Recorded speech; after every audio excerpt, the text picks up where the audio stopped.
रामकृष्ण हरी माऊली, कसे आहेत सगळे? एकदम नंबर एक, टकाटक. मित्र हो, तुम्ही खाल्लेलं अन्न सहज आणि लवकरात लवकर पचावं, तुम्हाला पचन शक्तीच्या संबंधित असणारे सगळे त्रास, मग पोट गच्च होणं असेल, गॅस होणं असेल, करपट ढेकळा येणं असेल, गुळण्या येणं असेल, छातीमध्ये जळजळ ऍसिडिटी होणं असेल, अपचन होणं, जेवण झाल्यानंतर लगेच शौचासला जाणं असेल, किंवा तोंडामध्ये कडू चव लागून भूकच कमी झाली असेल, तुमच्या पोटाचा कोटा दररोजच्या दररोज व्यवस्थित साफ होत नसेल आणि ह्या सगळ्या समस्या नैसर्गिकरित्या कायमस्वरूपी शास्त्रोक्त पद्धतीनं दूर व्हाव्या असं तुम्हाला प्रामाणिकपणे वाटत असेल तर आजच्या व्हिडिओमध्ये मी तुम्हाला 3 अशा सोप्या कृती करायला सांगणार आहे, ज्याच्या माध्यमातून तुम्हाला नैसर्गिक आराम मिळणार आहे आणि तुमचं संपूर्ण शारीरिक आणि मानसिक आरोग्य तंदुरुस्त राहण्यासाठी मदत होणार आहे. विनंती असेल की प्रत्येक मुद्दा, प्रत्येक स्टेप बारकाईने समजून घ्या. अजून एक विनंती असेल, चॅनलवरती नवीन असाल किंवा आजपर्यंत आपलं चॅनल तुम्ही सबस्क्राईबच केलं नसेल तर आता लगेच बाजूचं बेल आयकॉनचं बटन दाबून चॅनल सबस्क्राईब करा, जेणेकरून आरोग्य विषयक अत्यंत महत्वपूर्ण, अभ्यासपूर्ण आणि शास्त्रीय व्हिडिओज तुम्हाला सहज पाहता येतील, तेही अगदी मोफत, कारण सबस्क्राईब करायला पैसे लागत नाहीत. चला तर मी तुमचा जास्त वेळ घेणार नाही.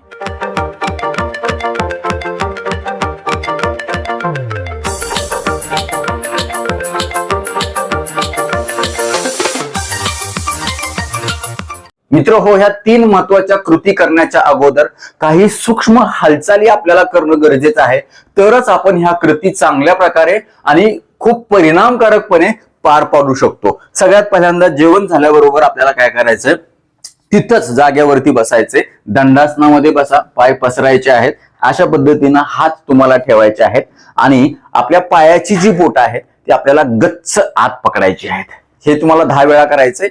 बघा, 1 2 3 4, फक्त 5 मिनिटासाठी, 6 7 8 9 10.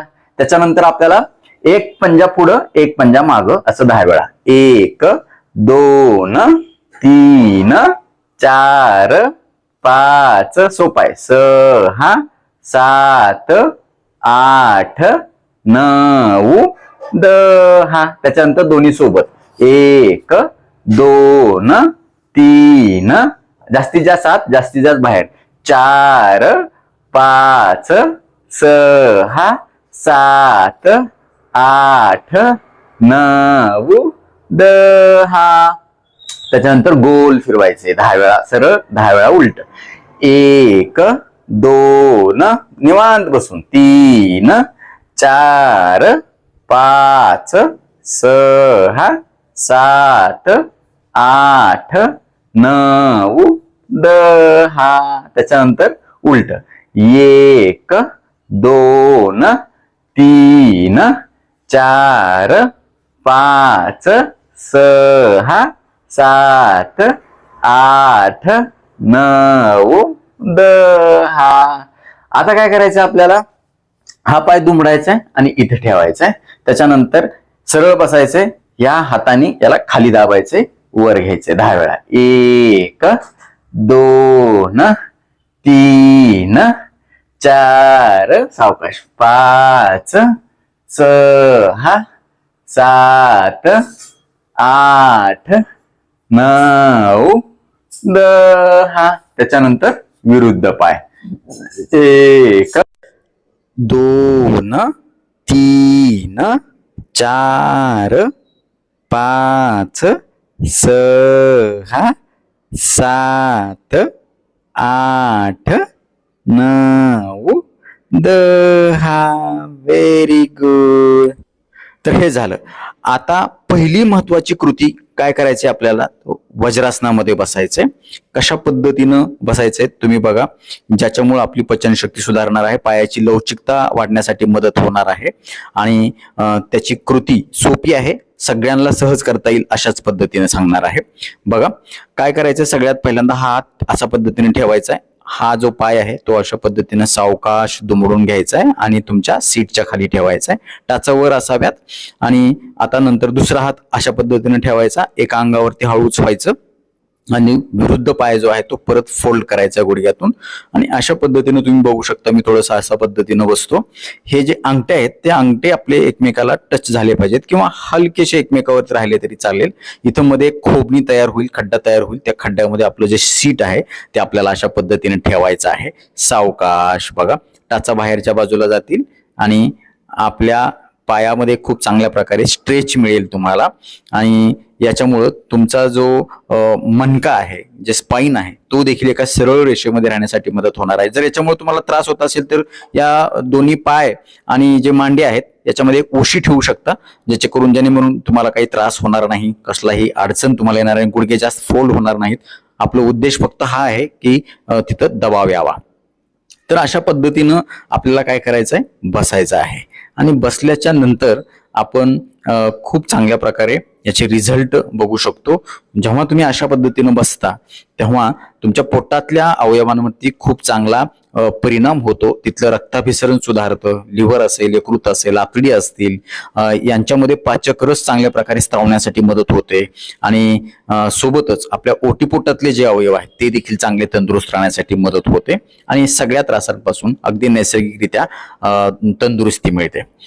तर अशा पद्धतीनं तुम्हाला हे बसायचंय. मणका तर चांगला होतोच होतो, पण सोबतच आपली जी बसायची जी पोझिशन आहे ती पोझिशन देखील नंबर 1 होते. पोश्चर सुधारतं, मणके एकमेकावरती घासण्यापासून देखील प्रतिबंध होतो आणि शरीरामध्ये एक चांगली सशक्तता येते. पचन चांगलं झाल्यामुळं, सगळं अंगी चांगलं झाल्यामुळं मदत तर होतेच, पण सोबत पायाची लवचिकता, घोटे असतील किंवा सांधे असतील, गुडघे असतील, ह्याच्या आजूबाजूचे स्नायू मजबूत होतात.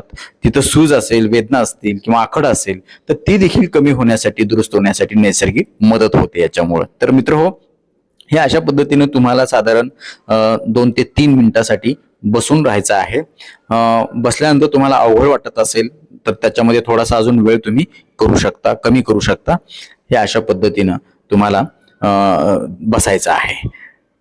त्याच्यानंतर आपल्याला काय करायचंय, हे बसल्याच्या नंतर थोडंसं श्वासावरती लक्ष केंद्रित करायचं आहे. म्हणजे आपल्या पायावरचा जो ताण आहे तो देखील आपल्याला चांगला अनुभवता येईल. सगळं रक्तप्रवाह जो आहे दिवसभर किंवा आपल्या उभा राहिल्यामुळं किंवा सतत पाय लोंबकळून बसल्यामुळे येणारा तो पोटामध्ये सहज पद्धतीने येईल आणि पोटातल्या अवयवांचं कार्य सुधारेल. खाल्लेलं अन्न तसंच गच्च पडून राहणार नाही आणि त्याच्यातला कण ना कण पचण्यासाठी मदत होईल.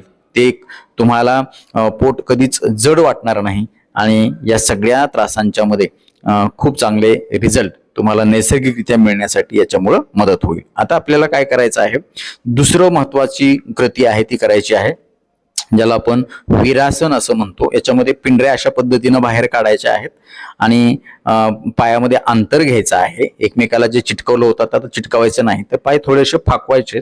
अशा पद्धतीनं फाकवायचे की आपलं जे सीट आहे ते पूर्णपणे जमिनीवरती राहील. तुम्ही बघू शकता पायाचे तळवे जे आहेत ते अशा आभाळाकडे झालेले आहेत आणि टाचा पूर्णपणे अशा पद्धतीनं एका सरळ रेषेमध्ये आलेले आहेत. गुडघे पहिल्यापेक्षा जास्त फोल्ड झालेले आहेत. आता असं बसण्यासाठी जर तुम्हाला काही अडचण येत असेल किंवा तुमचे गुडघे फार जास्त फोल्ड होत असतील तर या सीटच्या खाली तुम्ही 1-2 उश्या देखील ठेवून ही कृती तुम्ही करू शकता. तर हे अशा पद्धतीनं केल्यामुळं तुम्हाला अजून अतिरिक्त फायदा, वज्रासनाच्या पेक्षा सुद्धा जास्त चांगला फायदा जर करून घ्यायचा असेल आणि त्याच्यामध्ये पचनामध्ये चांगली सुधारणा तुम्हाला अजून करायची असेल तर हे जे आहे ते आसन तुम्हाला वीरासन अत्यंत चांगल्या पद्धतीनं करता येणार आहे. हे जे सीट आहे ते जेव्हा खाली टेकतं तेव्हा आपल्या पोटातले जे अवयव आहेत, पचन अवयव आहेत, ते चांगल्या पद्धतीने रिलॅक्स होण्यासाठी मदत होते आणि त्यांची कार्यक्षमता सुधारण्यासाठी मदत होते. तर हे झालं वीरासन.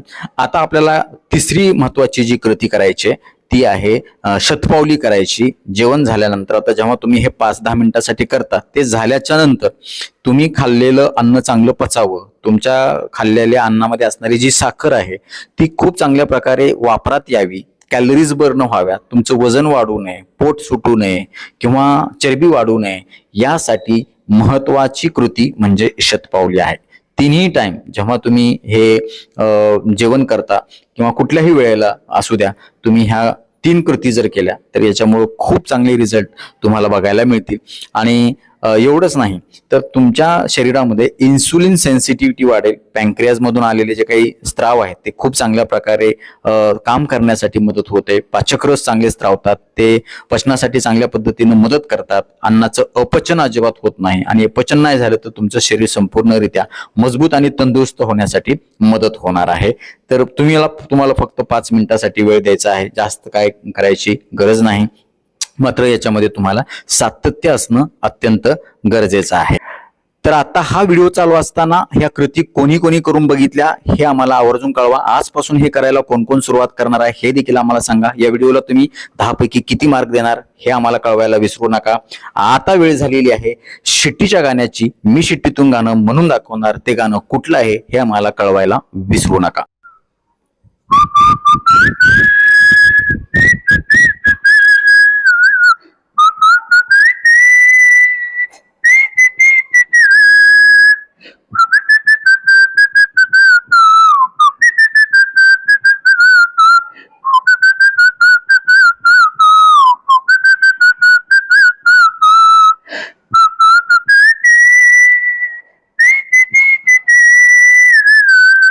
तर नक्कीच मित्र, हा व्हिडिओ तुम्हाला उपयुक्त वाटलाच असेल याची मला 100% खात्री आहे.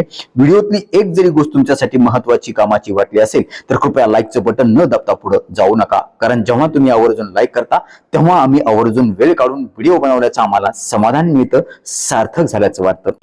यासोबतच हा व्हिडिओ आपल्या जास्तीत जास्त मित्र नातेवाईकांना शेअर करा, जेणेकरून त्यांना देखील त्यांनी खाल्लेलं अन्न सहज आणि लवकर पचायला मदत होईल. ते निरोगी राहतील, ते तुम्हाला थँक्यू म्हणतील, मला देखील दुवा देतील, छान छान आशीर्वाद देतील. यासोबतच आरोग्याच्या बाबतीमध्ये तुमच्या मनामध्ये काही प्रश्न शंका असतील आणि माझ्याकडून तुम्हाला वैयक्तिक सल्ला मार्गदर्शन उपचार हवे असतील तर खाली दिलेल्या व्हॉट्सअप नंबरवरती आम्हाला हाय किंवा नमस्कार असा मेसेज पाठवा.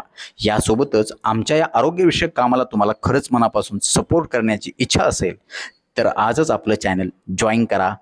परत एकदा जाता जाता आठवण करून देतो, विनंती करतो, चॅनल सबस्क्राईब केलं नसेल तर आता लगेच सबस्क्राईब करा. आपल्या मित्र नातेवाईकांना देखील आवर्जून सबस्क्राईब करायला सांगा, कारण तुम्ही केलेलं सबस्क्रिप्शन, तुम्ही केलेले लाईक्स आणि तुम्ही केलेले छान छान कमेंट्स हे तुमच्यासाठी टॉनिक असतं. ज्या टॉनिकच्या बळावर जोरावर या पुढच्या काळामध्ये आम्ही अजून चांगले आरोग्यविषयक शास्त्रीय माहिती देणारे व्हिडिओ बनवू, त्यासाठी आम्हाला प्रेरणा मिळेल. तुर्तास आजच्या व्हिडिओमध्ये इथंच थांबूया. लवकरच भेटूया नवीन व्हिडिओमध्ये नवीन विषयासह. तोपर्यंत आनंदी राहा, निरोगी राहा. धन्यवाद. रामकृष्ण हरी माऊली.